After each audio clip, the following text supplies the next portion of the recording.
Hello again, and welcome to our series, The Great Awakening. In this video today, we're going to be looking at the concept of religion and spirituality. In our last video, we talked about God and what is God. Today is a natural progression from that. How has man dealt with God? How does man perceive God? And we need to understand the difference in religion and spirituality. Religion is man-made. Religion is a set of man-made rules which box us into a certain set of beliefs, identify us according to a certain set of beliefs. That is very different from spirituality. Spirituality is our own instinctive connection with spirit, with the great universal consciousness that we call God. Religion is not the same thing. Religion is, as I've just said, a set of man-made rules. We're offered a package, and it's a very attractive package. Here, hand over responsibility to us. We will make the laws, we will make the rules. You join our club, you obey the rules, and we will get you into heaven. Just say you're part of us when you go up there and you'll get in. And that's the image we have. You get your ticket to get into heaven. Heaven does not exist in the way we've been taught it exists. Heaven is not a way out there. It's not somewhere we go to. It's not a place. It's a vibration level. And like all vibration levels, they're all around us all the time. And we don't need to go to look for God, because last week we explained that we are of the God essence. So why do we feel we need to go to look for God in a certain church, in a certain place, when we already are that for which we are searching? Well, absolutely. And that concept of religion, that concept of God, is all based on the feudal model, where there were masters and servants. There were slaves and those who would rule. And that's why a lot of Christian prayers and other prayers are Lord this and Father that. But in reality, the nature of spirituality is that we're all equal. You know, we're all part of this great web of creation. And we have a role to fulfill within that. And nobody can lead us to our connection with spirit. We've each got to find our own way there in our own unique way. Nobody can tell us. Nobody can give us rules. Do this and do that and do that and you will get to God. That is not the way this works. And we each have a responsibility for making our own connection in our own way. We are all unique individuals, even though we're within the great universal energy. We're each unique within that, a unique expression of the God energy. And in shamanic thought, in shamanic philosophy, when you do a shamanic journey, you are connecting directly into that great web of creation, or God, if you will. And it is our role to do that. And to do that is to meet God firsthand. Whereas with religion, we have to go through a mediating organization. We have to go through an organization that tells us we have no right to be connecting with God directly, that only they allow us to meet God. We are following someone else's rules. Each of us is a soul, and our soul is meant to fly freely in our own unique way to sing its own song. We're not meant to sing someone else's song. We each have our own individual note, contribute to the whole harmony of creation. And religion does not allow us have that note. Spirituality is what that note is all about, our own connection with the infinite spirit. But even in religion, we do all connect with God, with that great collective, on our own individual basis. So in reality, that is the only way to do it.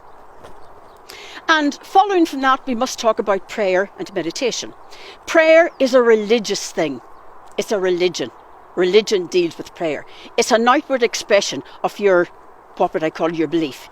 Meditation, on the other hand, is the inward thing. Meditation goes with spirituality the same way as prayer goes with religion. The prayers we say, we have learnt off by heart from we were children. We don't even know what we're saying half time.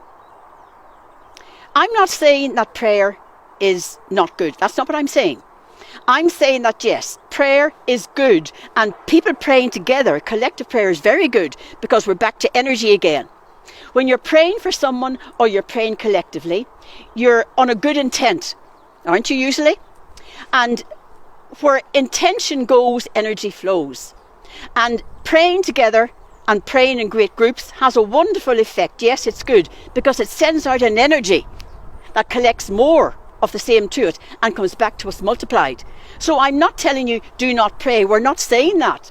Yes, pray. But remember that prayer is a religion thing. Spirituality has got to do with meditation, and meditation is you making the inward connection with spirit in your own way. Now, we also have misunderstood what prayer is about, Declan. We have been led to believe that praying is praying to that great universal God up there, that man up in the sky who's going to grant some requests and not grant others, depending on how hard we pray. The harder we pray, the more chance we have of getting that request. It's not happening that way. That does not happen. When we pray, what are we doing?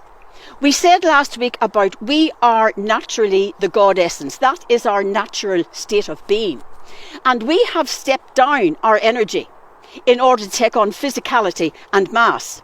So when we pray, we're not praying to a God out there who's going to grant one request and not grant another.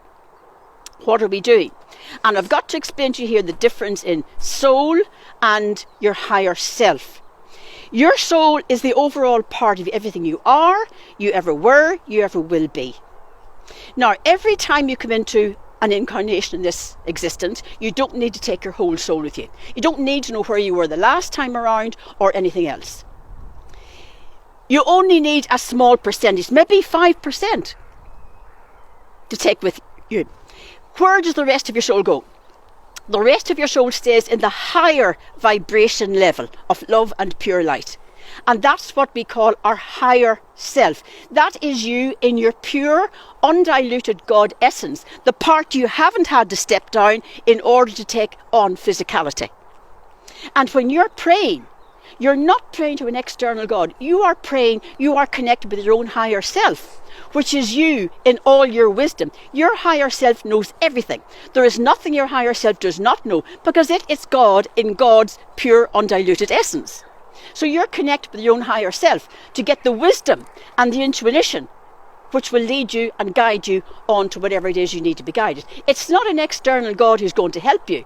That God does not exist.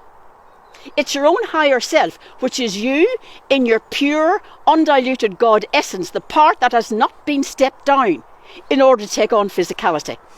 So we've got to understand, yes, that prayer and meditation are two different things. I think fundamentally, if you're to take anything away from this video, take away 2 points. Number one, find God in your own way. And number two, we are beautiful beings of light. And we hold that light within us always, and that light cannot be taken away from us under any circumstances. And nobody can save us except ourselves. Nobody can lead us to our spiritual development or through our spiritual development. We have got to find our own path. And here's where the word responsibility comes in. We have got responsibility to find our own soul evolution. We're here on a soul mission, soul expansion. And we are responsible, number one, for finding the truth. We cannot go along with just saying, well, I didn't know, as they did, the Nazi criminals did at Nuremberg. They said, well, we didn't know, we only followed orders. I'm sorry, but that is not an excuse. We have got a responsibility to find the truth. That's why we're here. That's why we have come into incarnation in this world, to find the truth. And we can't just take because we hear it in the newspapers, or we hear it from the pulpit, or we read it somewhere else. We can't take it as truth. We can't hold the excuse, well, I was taught, I was told that. We have a responsibility to find the truth. And that's what we're going to talk about next week, responsibility. So we hope you'll join us for responsibility in a few days' time. Namaste. Namaste.